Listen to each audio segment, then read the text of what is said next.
Our top story, retail theft, one of the key issues LA County Sheriff Robert Luna has had to confront since assuming office last December. The LASD is collaborating with the DA's office, businesses, and other law enforcement agencies through a regional retail theft task force, which saw more than 89 people arrested in just the first 5 weeks. With more on that retail theft crackdown, as well as his first year on the job, joined now by LA County Sheriff Robert Luna. Sheriff, congratulations and happy anniversary to you. Thank you, Alex, and thank you for having me on board, and happy holidays to you and all of your viewers. Thank you very much for that. So we booked you to talk about a retail theft task force, and then in the last hour, we see the LAPD, cracking down on retail theft. Obviously, that's not your jurisdiction, but it's part of this task force. What do we know about the big operation for the LAPD right now? And what can you tell us broadly about what the task force is up to? First of all, I'd like to congratulate the LAPD for doing such a great job. And honestly, it's what we're all doing. And although I don't know any specifics about that case, I could tell you that all of our partners in the region are doing a great job of, one, responding to this, investigating this, and making arrests, doing search warrants. And I want to just quickly highlight our burglary robbery task force for the LA County Sheriff's Department that we put together as part of an investment from Governor Newsom and the state, where we received $15.6 million in a grant. And just in the last 3 months of this team being put together with the LA County Sheriff's Department, we've made 254 arrests, we've served 142 search warrants, and we have recovered nearly $600,000 in stolen merchandise. So we're doing good work. We're going to continue to get better at this.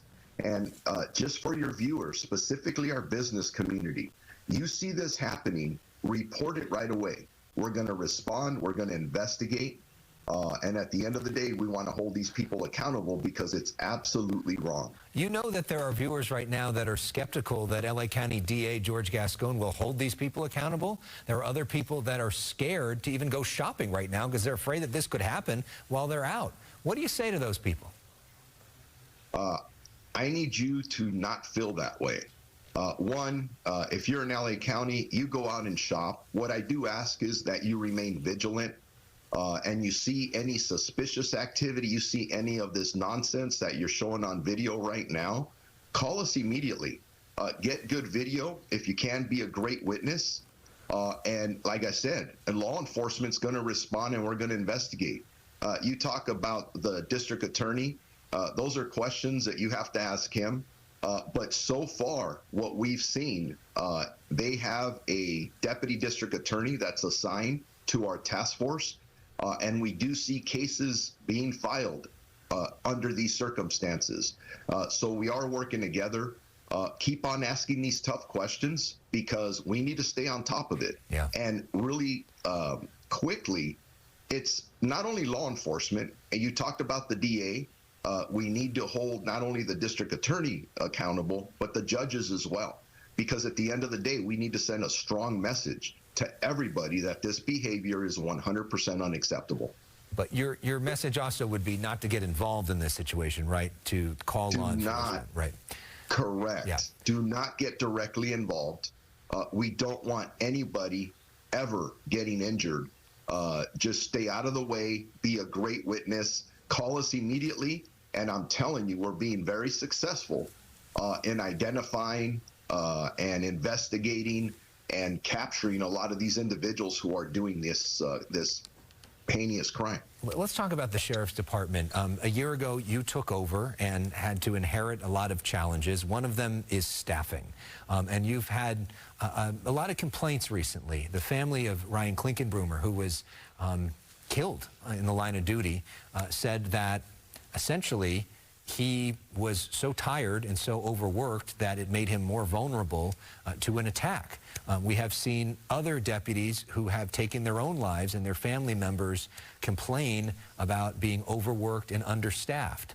What is your response to critics who say there simply aren't enough sheriff's deputies and everybody in the department is being hurt by that, and our viewers are less safe because of it?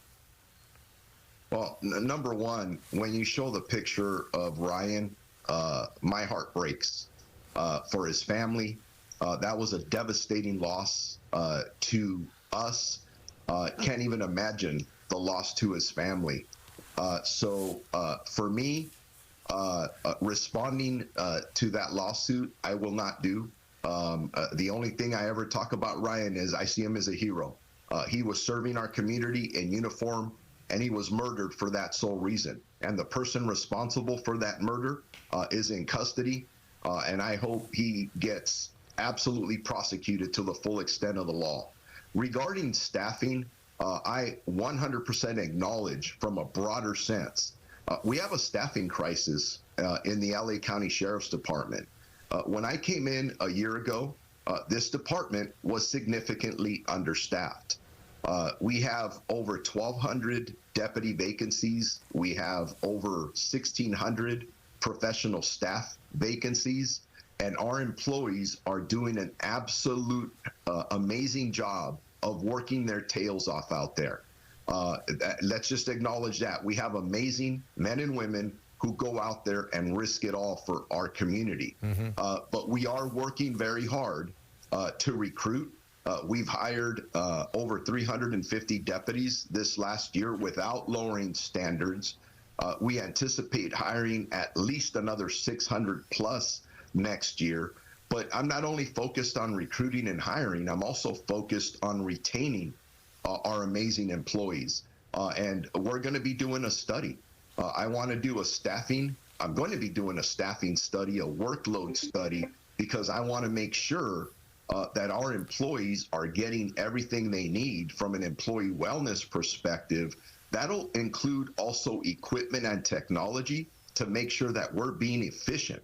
And just before I cut off, you said something about our community feeling unsafe. We have, I believe, the best sheriff's department in the country. Our men and women are out there. They're responding to calls for service. You dial 911, they're going to be there, and they're going to be there quickly. And you have some amazing people that are responding. They're still going to do their job. But at the end of the day, my responsibility as a leader is to make sure that we're properly staffed, resourced, and equipped, and trained. Well, it's a big job leading one of the biggest sheriff's departments in the country. Robert Luna, thank you so much for sharing your views. Always great to see you.